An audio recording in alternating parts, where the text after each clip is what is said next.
மே 12 பிறந்தநாள் காணும் புரட்சி தமிழர் மாண்புமிகு எடப்பாடி கே பழனிசாமி அவர்களுக்கு பிறந்தநாள் வாழ்த்துக்கள். வழக்கறிஞர் அபிஷேக் ரங்கசாமி, மாவட்ட செயலாளர் எம்ஜிஆர் இளைஞரணி, தென்சென்னை வடக்கு கிழக்கு மாவட்டம்.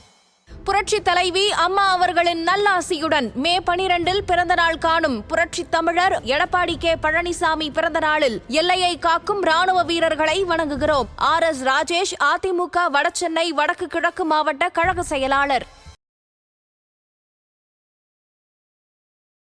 எடப்பாடி பழனிசாமி அவர்கள் பேசும்போது அதிமுகவுடைய கூட்டணி இன்னும் விரிவுபடும் அப்படின்ட்டு சொல்லியிருக்கிறார். இன்னொரு பக்கம் விஜய் திமுகவை தோற்கடிக்க எந்த எல்லைக்கு போக வேண்டுமானாலும் தயார், என்ன செய்யவும் தயார் அப்படின்ட்டு அவர் சொல்லியிருக்கார். இன்னமும் அதிமுக விஜய் தாவேகா கூட்டணிக்கு வாய்ப்பு இருக்கிறது அப்படின்னு நினைக்கிறேன். விஜயோட கட்சிக்கு ஒரே எதிரியாக இருப்பது திமுக. அப்ப திமுக வீழ்த்த வேண்டும் என்றால் ஒன்று திமுக அணியில் உள்ள கட்சிகள் பலவீனம் அடைய வேண்டும், பிரிய வேண்டும், அல்லது நாம் பலம் பெறும். இவ்வளவு சூழல் இருக்கும்போது நாம் ஒரு அணியில் இடம்பெறுவது புத்திசாலித்தனம். ஏன்னா கழகங்களுக்கு மாற்றாக தனித்து போட்டியிடுவது என்ற விஷப்பரீட்சை செய்த 3 கட்சிகள் இடம் தெரியாம போச்சு. விஜய் கடைசி படமான ஜனநாயகன் திரைப்படத்தினுடைய ஷூட்டிங் மதுரையில் நடக்கும்போது அதிமுகவுடைய மனநிலை புரிந்து கொண்டு அதை விஜயனுடைய கட்சியின் சில தலைவர்கள், வெங்கட்ராமன் போன்ற தலைவர்கள் விஜயிடம் தனியாக பேசி இவற்றையெல்லாம் விளப்பியதாகவும் நமக்கு தெரிய வந்தது. இந்த விளக்கத்தை விஜய் ஏற்றுக்கொண்டிருப்பதாகவும் நமக்கு தெரிய வந்தது. 2-3 விஷயங்களை நான் சீமானை பாராட்டு. ஒன்று, ஒரே நிலைப்பாட்டை கிட்டத்தட்ட 20 ஆண்டுகளை வச்சுட்டு வர்றார். எந்த கட்சியோடும் கூட்டணி இல்லை என்கிற அந்த நிலைப்பாடு. 2வது, தேர்தல் சமயத்தில் 50 விழுக்காடு பெண்களுக்கான இடத்தை தர்றார். எல்லா தேர்தலும் தவறாம தர்றார். 3வது, நான் அறிந்த வரையில் காசு கொடுத்து அவங்க வாக்காளர்களை விலை கொடுத்து வாங்குறது இல்லை. நான் சில தினங்களுக்கு முன்பு அறிந்த வரையில் மத்தியில் உள்ள பாஜக, குறிப்பாக அமித்ஷா, விஜயையும் விஜய் கட்சியும் தங்கள் பக்கம் இருக்கணும், அந்த தேசிய ஜனநாயக கூட்டணியில் இடம்பெற செய்யணும், அல்லது குறைந்தபட்சம் தொகுதி உடன்பாடாக செய்து கொள்ள வேண்டும், அதன் மூலம் திமுக அரசை வீட்டுக்கு அனுப்ப வேண்டும், தோற்கடிக்க வேண்டும் என்ற குறிக்கோளோடு அவர் இருந்ததாக தெரிய வருகிறது. திமுக தான் இருக்கிறதுலேயே தமிழகத்தில் பலமான கூட்டணியை வைத்திருக்கிறது. ஒரே மேடையில் பிரதமர் மோடி, எடப்பாடி பழனிசாமி, விஜய், இந்த 3 பேரும் ஒரே மேடையை அவங்க டயஸ் ஷேர் பண்றாங்க அப்படிங்கிற போது அந்த பிம்பம் மாறுவதற்கான வாய்ப்பும் இருக்கா? நிச்சயம் மிகப்பெரிய சவாலாக. ஆனால் அதையும் எதிர்கொள்வதற்கு தயாராக திமுகவும் இருக்கிறது, திமுக கூட்டணியும் இருக்கிறது. சார், தமிழக அரசியலில் மிக முக்கியமாக இந்த கூட்டணி தொடர்பான விஷயங்களை தொடர்ச்சியாக பேசுபொருளாக மாறிக்கொண்டே இருக்கு. இப்போ ரொம்ப ரீசெண்டாக நடந்த அதிமுகவுடைய செயற்குழு கூட்டம், அந்த கூட்டத்தில் அந்த கட்சியுடைய பொதுச் செயலாளர் எடப்பாடி பழனிசாமி அவர்கள் பேசும்போது அதிமுகவுடைய கூட்டணி இன்னும் விரிவுபடும் அப்படின்ட்டு சொல்லியிருக்கிறார். இன்னொரு பக்கம் விஜய் திமுகவை தோற்கடிக்க எந்த எல்லைக்கு போக வேண்டுமானாலும் தயார், என்ன செய்யவும் தயார் அப்படின்ட்டு அவர் சொல்லியிருக்கிறார். அதுவும் ஒரு கூட்டணிக்கான ஒரு டோர்ஸை விஜய் ஓப்பன் பண்றார் அப்படிங்கிற மாதிரியான பொருள் மாதிரி பேசப்படுது. உங்களுடைய பார்வை என்ன? இன்னமும் அதிமுக விஜய் தாவேகா கூட்டணிக்கு வாய்ப்பு இருக்கிறது அப்படின்னு நினைக்கிறீங்களா? இருப்பதற்கான வாய்ப்புகள் அதிகரித்து வருகின்றன அப்படின்னு நினைக்கிறேன். முதல்ல பாஜக அதிமுக அதை பற்றி என்னுடைய பார்வையும் புரிதலும் வேறு இருந்தாலும் அதை கடந்துடும். ஏன்னா அதெல்லாம் முடிஞ்சு போச்சு, அலையன்ஸ் வந்தாச்சு, ஒரு பொதுவான நிலைப்பாட்டுக்கு வந்துட்டாங்க, அது கூட்டணி அமைஞ்சாச்சு. தேசிய ஜனநாயக கூட்டணியில் பாஜகவும் அதிமுக இடம்பெற்று விட்டது, அதோடு நிறுத்திப்போம். ஏன்னா மற்ற விமர்சனங்களாக அதை தொடர்ந்து விமர்சிப்பதற்கான காலம் கடந்து விட்டோம் நாம். இனி அவர் நேற்று முந்தாநாள் பேசும்போது இன்னும் பல கட்சிகள் நம் பக்கம் வருகிறார்கள் அப்படின்னு சொன்னாங்க. உண்மை. அதில் பல கேள்விகளை நானும் எழுப்பினேன். தேமுதிக வருமானா, பாமக வருவார்கள் அப்படி உண்மை. ஆனால் தேமுதிகவை பொறுத்தவரையில் அவங்களுக்கு இந்த ராஜ்யசபா கேட்டோம், அதுக்கான விளக்கத்தை சொல்ல போகிறோன்னு, உண்மை என்னன்னு சொல்ல போகிறோம் அப்படின்னு அந்த சுதீஷ் சொல்லியிருக்காரு. அதனாலே அவர்களுக்கு உண்டான பிளவு மறுபடியும் அந்த பிரச்சனை தீர்ந்து நெருங்கி வருவதற்கான சாத்தியக்கூறுகள் இல்லையோ அப்படிங்கிற முடிவுக்கு நம்ம வரலாம். பாமக பொறுத்தவரையில் அவங்க நிலைப்பாடு என்ன தெரியல. பாமக, அதாவது அதிமுக பாஜக கூட்டணி மீண்டும் உறுதி செய்யப்பட்ட அதே நேரத்திலேயே பாமகவிலும் அரசியல் மாற்றம் ஏற்பட்டது. அன்புமணிக்கும் டாக்டர் ராமதாஸ் ஐயா அவர்களுக்கும் இடையிலான முரண்பாடுகள் அது வெடித்தது. அந்த சூழலில் அவர்கள் இந்த பக்கம் வருவாங்களா இல்லையா என்னன்னு தெரியலை, அன்றைய நினைக்க தெரியலை.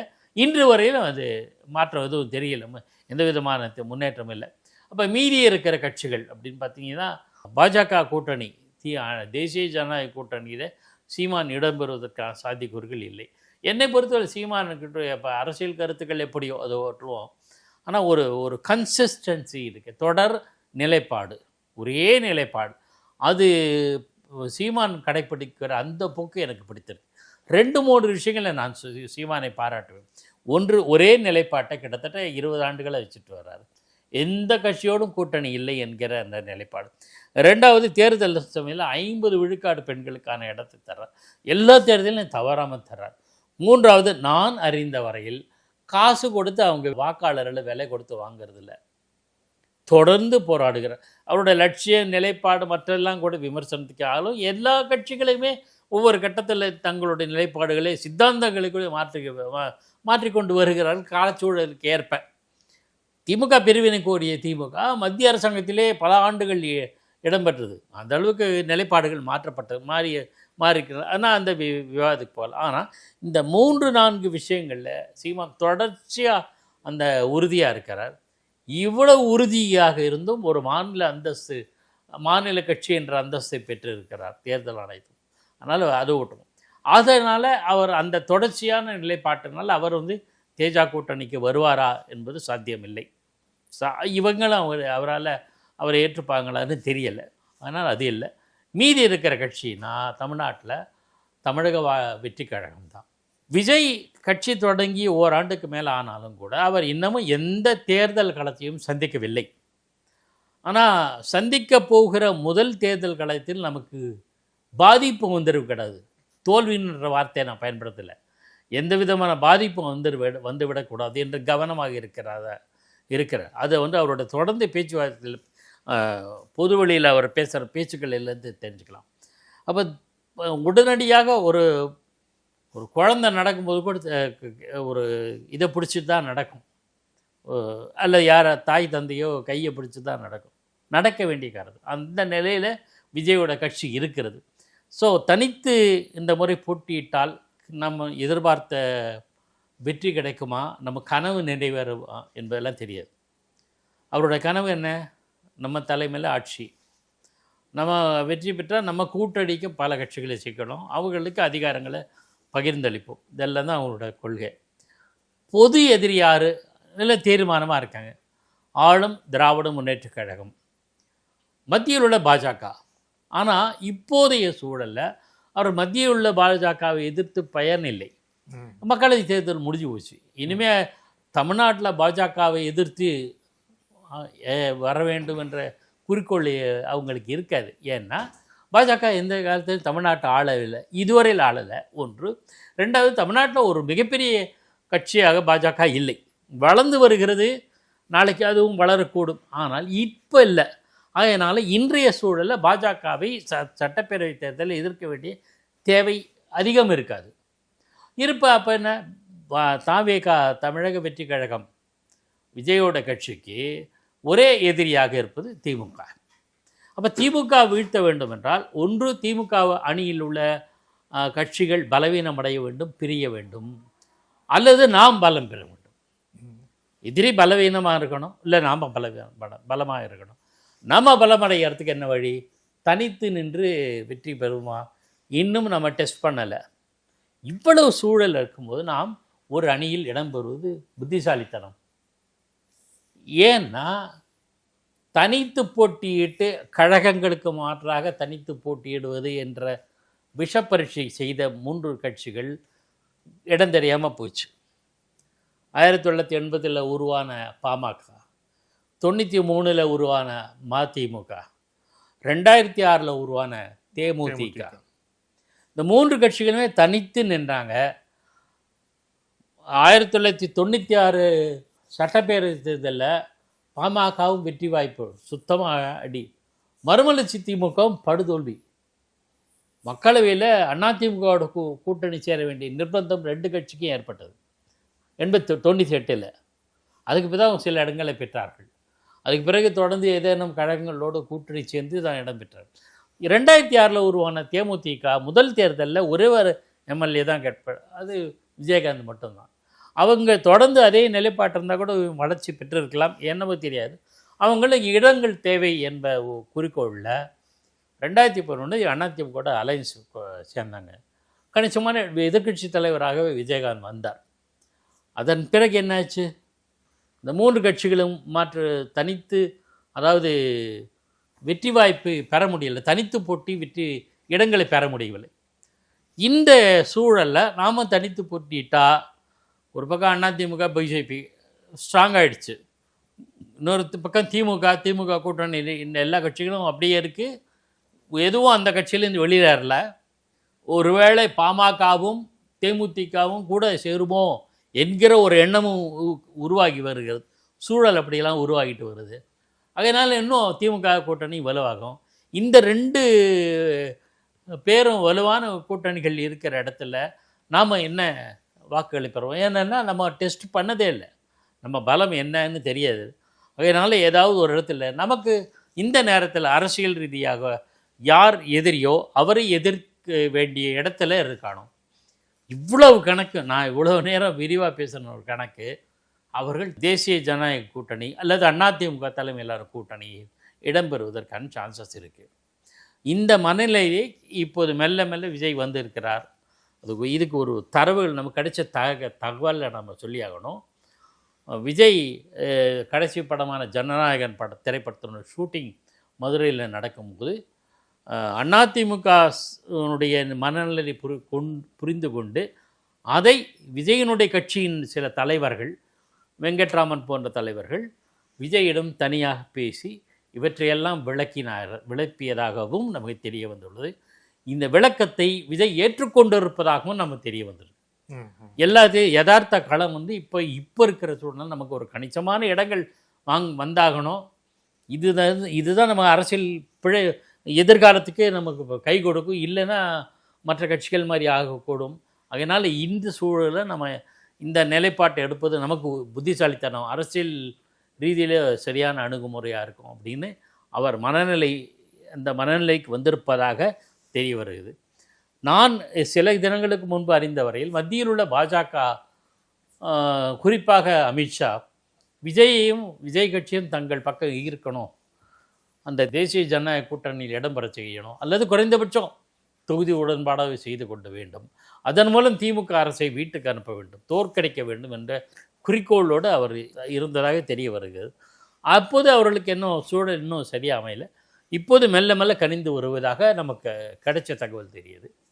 ஒருவேளை இந்த படப்பிடிப்பெல்லாம் முடிந்த பிறகு பகிரங்கமாகவோ நேரடியாக வெளிப்படையாகவோ விஜய் அறிவிக்கக்கூடும், எங்களுடைய உத்தி இதுதான் இப்போதைக்கு என்று சொல்லக்கூடுதற்கு சான்சஸ் இருக்குன்னு நினைக்கிறேன். இப்போ இந்த கூட்டணி வந்தால் திமுகக்கு எவ்வளோ பெரிய சவாலாக இருக்கும்? இந்த சவாலை சமாளிக்க திமுக என்ன செய்வதற்கான வாய்ப்பு? நிச்சயமாக தாவேகாவும் தேசிய ஜனநாயக கூட்டணி அதிமுக கூட்டணியில் இடம்பெற்றால் திமுக கூட்டணிக்கு மிகப்பெரிய சவாலாக இருக்கும். கடந்த காலங்களில் அவங்களுக்கு ஸ்பிளிட்டாக எதிர்கட்சிகள் ஓட்டுகள் பிரிஞ்சது கூட அவங்களுடைய வெற்றி வாய்ப்புக்கு காரணமாக இருந்தது.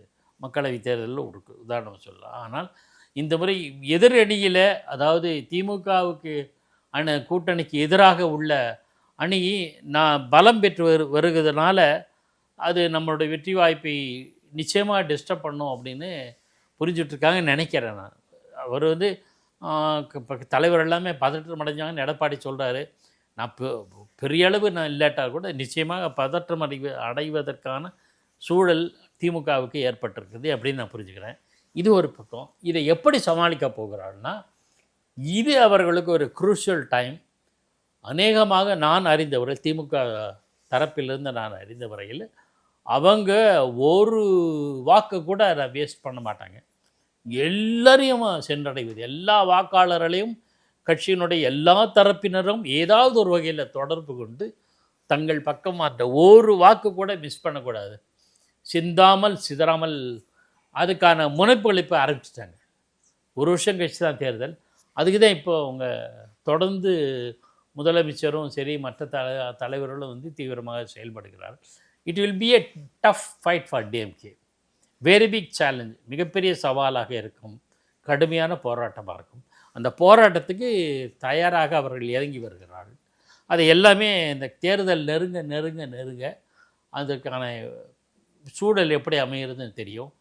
அதை ஒட்டி விளைவுகள் எப்படி, அதாவது வெற்றி தோல்வி எப்படி அமையும் என்பதையும் புரிந்து கொள்ளலாம். இல்லை, இதில் தொடர்ச்சியாக வந்து இந்த தமிழக அரசியல் சம்பந்தமான டிஸ்கஷன்ஸ் எல்லாத்துலேயுமே திமுக ஒரு இன்டாக்டான கூட்டணி, பலமான கூட்டணி, திமுக தான் இருக்கலையே தமிழகத்தில் பலமான கூட்டணியை வைத்திருக்கிறது அப்படிங்கிற விவாதம் தொடர்ச்சியாக பேசப்பட்டுகிட்டே வந்தது.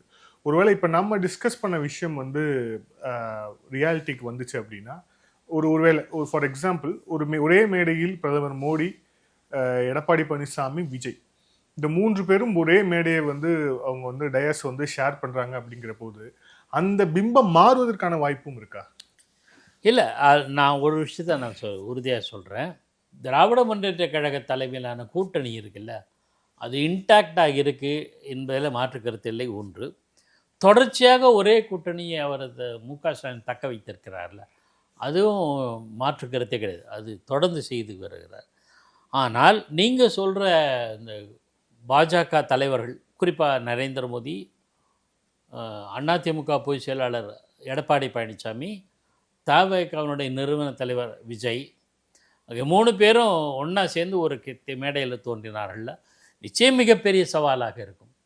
ஆனால் அதையும் எதிர்கொள்வதற்கு தயாராக திமுகவும் இருக்கிறது, திமுக கூட்டணியும் இருக்கிறது. ஏன் அப்படின்னா, இப்போது அப்படி ஒரு சூழல் உருவாச்சுன்னு வச்சுக்கோங்க. நான் கூட்டணின்னு சொல்லி ஆகணும். ஏன்னா திமுக அப்படி ஒரு கூட்டணி தலைவர்கள் ஒரே மேடையில் பகிர்ந்து கொண்டால் நிச்சயமாக இதில் டாமினண்ட்டாக இருக்கும்போது, நேஷ்னல் லெவலில் டாமினண்ட்டாக இருக்கும்போது பிஜேபி தான். அதுக்கப்புறம் தான் அதிமுக, அதுக்கப்புறம் தான் தாவேகா. நாளைக்கு தாவேகா அதிமுக பிஜேபி அணியிலேருந்து வெளியில் வந்தாலும் வந்து ஸ்ட்ராங் ஆகலாம், ஆகாமல் இருக்கலாம், அது வேறு. ஆனால் இன்றைய சூழலை பாஜகவுக்கு முரணாக இந்த 2 கட்சியும் செயல்படாது.